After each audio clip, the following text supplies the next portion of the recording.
ni kila mmoja wetu kuhakikisha ya kwamba tunatambua nini kinakwenda kufanyika kwenye uboreshaji wa daftari la wapiga kura. Kwa hiyo nitakachoongea hapa kitakwenda kutupa mwanga wa nini ambacho kinakwenda kufanyika. Ili mtu aweze kumchagua rais au mbunge au diwani, lazima awe ameandikishwa kwenye daftari la kudumu la wapiga kura.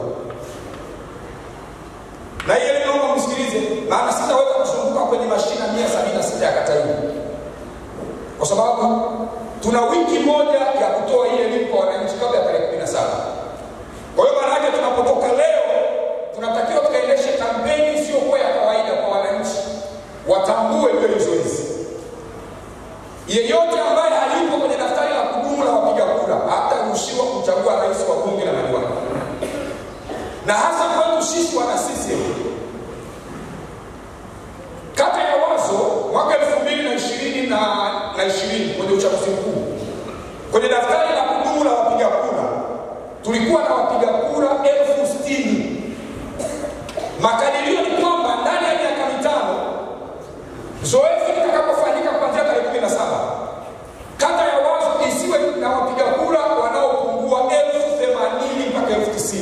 Ndio projection iliyopo. Kwa hiyo ili mimi na wewe tuonekane tumefanya kazi, kwa sababu hii ndio kata ambayo watu wengi wanahamia kuliko kata yoyote. Hii ndio kata ambayo ina wananchi wengi kuliko kata yoyote. Kwa hiyo wanaamini watu wa takwimu kwamba kwa mwaka 2020 mpaka 2025, miaka 5, kuna ongezeko la wapiga kura takriban 20,000 mpaka 30,000 ndani ya kata ya Wazo. Kwa hiyo lazima tunashirikiane kuhakikisha kwamba tunatoa hiyo elimu.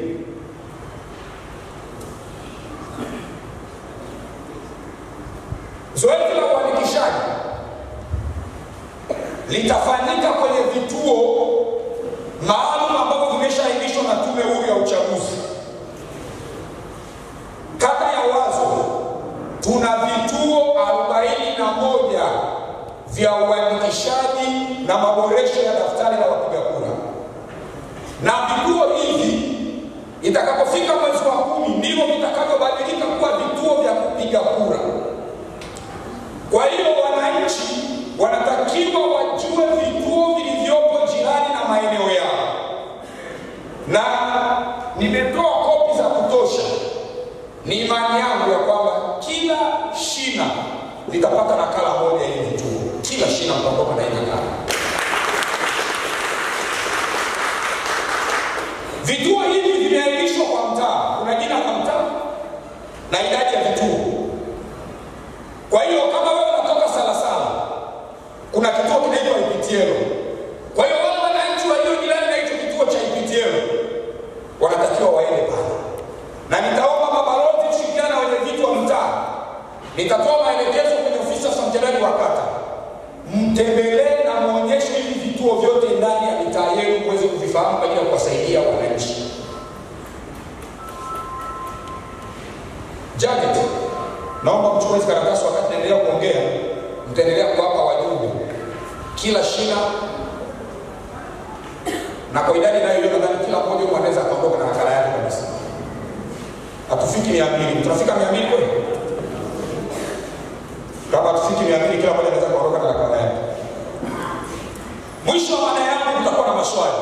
Kwa hiyo nitakwenda haraka, kuna maswali mtauliza. Kwa hiyo kama kuna maswali yaweke. Zoezi la kuandikisha na kuboresha daftari litaanza tarehe 17 mpaka tarehe 23 mkoa wa Dar es Salaam. Saa 2 kamili asubuhi mpaka saa 10 kamili jioni.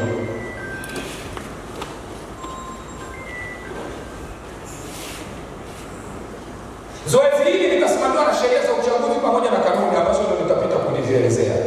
Tunazo kanuni za kuboresha daftari la kudumu la wapiga kura za mwaka 2024.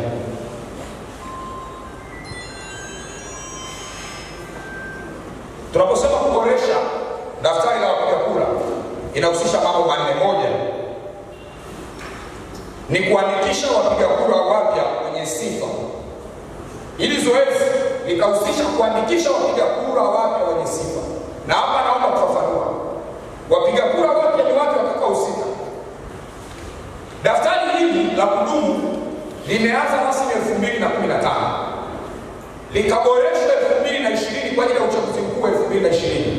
linaboreshwa tena mwaka huu kwa ajili ya uchaguzi mkuu wa Oktoba 2025. Kuna watu 2015 walikuwa hawajatimiza umri wa miaka 18, maana yake hawakuandikishwa. Ilipofika 2020 kuna watu walikuwa pia hawajatimiza umri wa miaka 18, kwa hiyo hawakuandikishwa. Leo hii 2025 kuna vijana watu 2020 walikuwa na miaka 15, walikuwa na miaka 14, wengine walikuwa na miaka 13, wengine walikuwa na miaka 16, wengine walikuwa na miaka 17. Leo hii wametimiza umri wa kupiga kura wa miaka 18. Kwa hiyo hawa wataandikishwa wote. Waliotimiza umri wa miaka 18 wote wataandikishwa. Maana yake wanapata sifa. Na huko mbele nitaelezea na sifa zingine. Lakini la pili, kuna wale watu ambao 2015 alikuwa na umri wa miaka 18 lakini hakuandikishwa. 2020 pia kwa sababu ya hakika zake hakuandikishwa. Kwa hiyo pia ni ruksa mtu huyo kuweza kuandikishwa. Hao ndio wapiga kura wapya wenye sifa. La pili, ufanyaji wa marekebisho ya taarifa za wapiga kura. Kwenye hili zoezi, wale waandikishaji watafanya marekebisho ya taarifa za wapiga kura. Kwa mfano, kuna watu kwa hii ile ya mitano ana kadi ile ya kupiga kura lakini amebadili jina. Hao taarifa zao zitarekebishwa na watapewa vitambulisho vipya vyenye majina yao ya sasa wanayotumia. Kuna watu waliandikishwa 2020, 2015 lakini majina yao yalikoshewa na hawakurekebisha. Daftari hili kwa Wangui watarekebisha majina yako ili yasome sawa sawa. Kazi ya tatu utakayofanya pale kituoni ni kuhamisha taarifa za wapiga kura. Na hapa naomba unielewe wajumbe. Wanazihamisha vipi? Kuna mtu mwaka 2020 alikuwa anaishi Kigogo. Kwa hiyo alijiandikishia Kigogo. Leo hii tunavyoongea amehamia mtaa wa Wazo. Pamoja na kwamba ana kadi ya kupiga kura, hawezi kuchagua diwani, hawezi kumchagua mbunge. Ataruhusiwa kumchagua mheshimiwa rais kwa sababu ni rais wa nchi nzima. Ili mtu huyo aweze kupiga kura kumchagua mbunge na diwani, lazima taarifa zake zihamishwe kutoka Kigogo zisome kwenye kituo kilichopo ndani ya kata ya Wazo. Hilo zoezi litafanyika. Ndani ya miaka mitano kuna watu wengi wamehama kwenye vituo vyao. Kuna mtu mwingine 2020 alikuwa anaishi Salasala. Leo hii amehamia Nyakasangwe. Hawezi kwenda kupiga Salasala. Itabidi ahamishe taarifa zake zikasome Nyakasangwe. Hao nao watahusika kwenye hili zoezi ili majina yao yasome karibu na kituo mahali anapoishi. Jambo la nne litakalofanyika ni utoaji wa kadi mpya kwa wapiga kura. Wale watakaorekebisha taarifa zao watapewa kadi mpya. Wale watakaoandikishwa upya watapewa kadi mpya na wengine. La tano, utakuwa ni ufutaji wa majina ya watu waliopoteza sifa kwenye daftari. Wako watu wengine wamepoteza sifa, nitaeleza huko mbele. Kuna mtu alikuwa raia wa Tanzania 2020 ameamua kuwa raia wa Marekani, hao wataondolewa. Kuna mtu alikuwa hai 2020 na tulikuwa tunampenda sana, leo hii tunavyoongea ameshatangulia mbele za haki, hao wataondolewa. Na mueleze wananchi wale ambao ndugu zao wamefariki na wamebaki na vile vitambulisho vya wapiga kura vya ndugu zao marehemu, zoezi litakapoanza mnatakiwa kuwasilisha vile vitambulisho vya kupiga kura kwa wale wasimamizi kwenye vituo ili warekebishe na kufuta yale majina ya ndugu zetu waliotangulia mbele za haki. Naombeni muwape elimu hiyo wananchi wetu. Mawakala wa uandikishaji. Wakati wa zoezi la kuandikisha, kila chama cha siasa kitateua wakala mmoja kwenye kila kituo. Hii ni kazi ya katibu na kamati ya siasa kwa maelekezo ya katibu wa wilaya wataifanya wao. Lazima waanze kuandaliwa mawakala katika kila kituo. Kata ya Wazo tuna vituo 41, lazima wawe mawakala 41 na wale mawakala wa reserve kwenye kila kituo. kuingia kwenye kituo cha uandikishaji. Wakati zoezi la kuandikisha linaendelea, naomba hapa tuelewane. Sio kila mmoja ataruhusiwa kuingia kwenye kile kituo. Hata mimi mwenyewe kama diwani siruhusiwi. Wafuatao ndio watakaoruhusiwa kuingia. Usije kaenda pale kwa sababu ni mwenyekiti wa shina. Kazi yako mimi na wewe ni kuhamasisha wananchi waende, lakini si kwenda kuingia kazi za tume pale kwenye kituo. Ukionekana wanakukamata kama haujakatwa na sheria. Wanaoruhusiwa kuonekana kwenye kituo cha kuandikisha, moja ni mwandishi msaidizi, mwendeshaji wa vifaa vya biometric, mpiga kura au mtu anayeomba kuandikishwa, wakala wa uandikishaji, maana yake na vyama vya siasa kwa watewa, afisa mwandikishaji, afisa mwandikishaji msaidizi, mratibu wa uandikishaji wa mkoa, mjumbe wa tume ya uchaguzi, mkurugenzi wa uchaguzi, afisa wa tume, afisa wa taasisi nyingine ya serikali iliyoidhinishwa na tume, na afisa anayeshughulikia uchaguzi, mwangalizi aliyeidhinishwa na tume au mtu mwingine yeyote aliyeidhinishwa na tume. Kwa hiyo kama uko kwenye hiyo orodha, usionekane kwenye kile kituo. Kazi yetu kuhamasisha wenye sifa waende kujiandikisha. Sifa za kujiandikisha zifuatazo, usijue. Mtu atakuwa na sifa ya kuandikishwa iwapo moja ni raia wa Tanzania, na hapa ni muhimu sana. Ili waweze kukuandikisha lazima wajiridhishe kwamba wewe ni raia wa Tanzania. Kwa hiyo muwaombe wananchi watakapokwenda kwenye vituo vya kujiandikisha, kama ana kadi ya taifa ya uraia ile ya NIDA aende nayo, kama ana cheti cha kuzaliwa aende nacho, kama ana leseni ya udereva, kwa sababu watataka kujua uraia wake kwamba ni raia wa Tanzania. Au ametimiza umri wa miaka 18 au ambaye mwezi wa 10 atakuwa ametimiza umri wa miaka 18. Naomba hapa tuelewane. Kuna watu mwezi wa 3 labda wao wamezaliwa wanatimiza umri wa miaka 18 mwezi wa 8. Kuna wengine wanatimiza umri wa miaka 18 tarehe 1 mwezi wa 10. Kuna mtu anatimiza umri wa miaka 18 mwezi wa 9. Kwa hiyo hivi tunaongea umri wa miaka 17.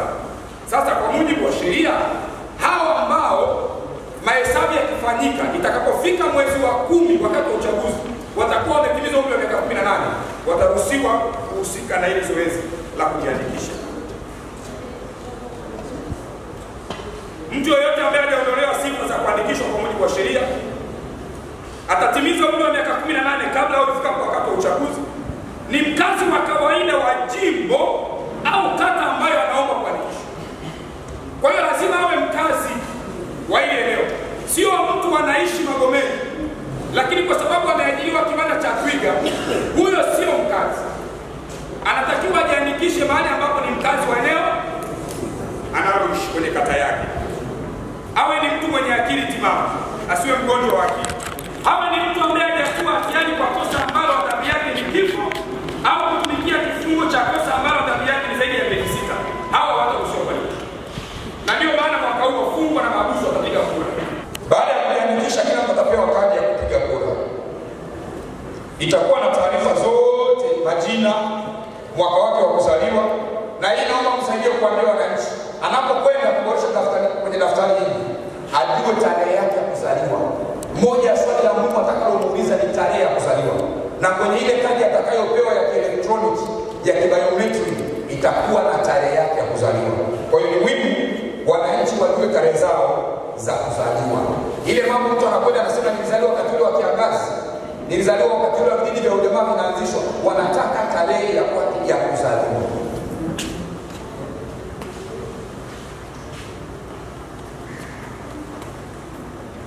Hili nimesema watafanya marekebisho ya taarifa za mpiga kura. Sasa hapa hili zoezi kuna watu ambao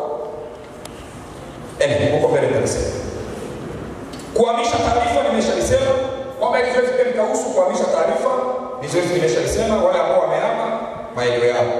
Sasa hapa niseme kitu kimoja. Kuna watu ambao 2020 mliandikishwa kwenye daftari. Ile kadi yako ya kupiga kura haijapotea, haijafutika, haijaharibika, na bado unaishi kwenye eneo lile lile ambalo ulipiga kura 2020. Watu wa namna hii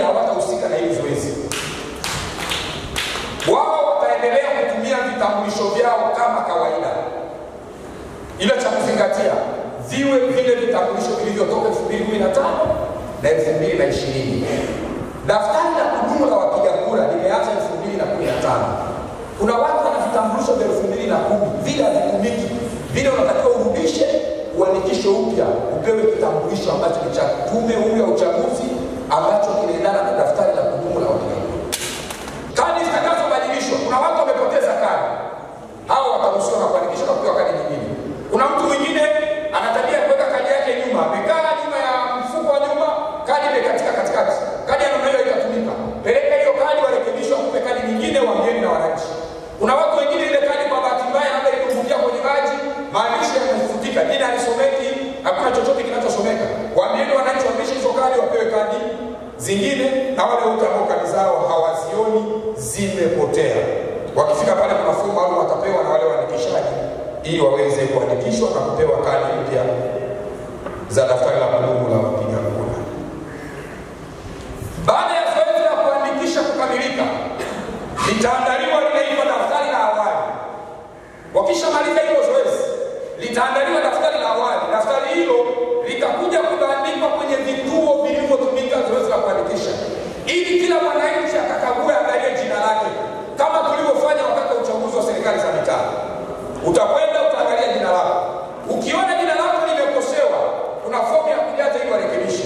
Wakimaliza hilo zoezi la hayo marekebisho, ndipo litakapotoka daftari la kudumu la wapiga kura, ambalo nakala yake vitakabidhiwa vyama vyote vya siasa ili kujua idadi ya wapiga kura walionao kwenye kata zao, kwenye majimbo yao, kwenye wilaya zao na kwenye mikoa yao.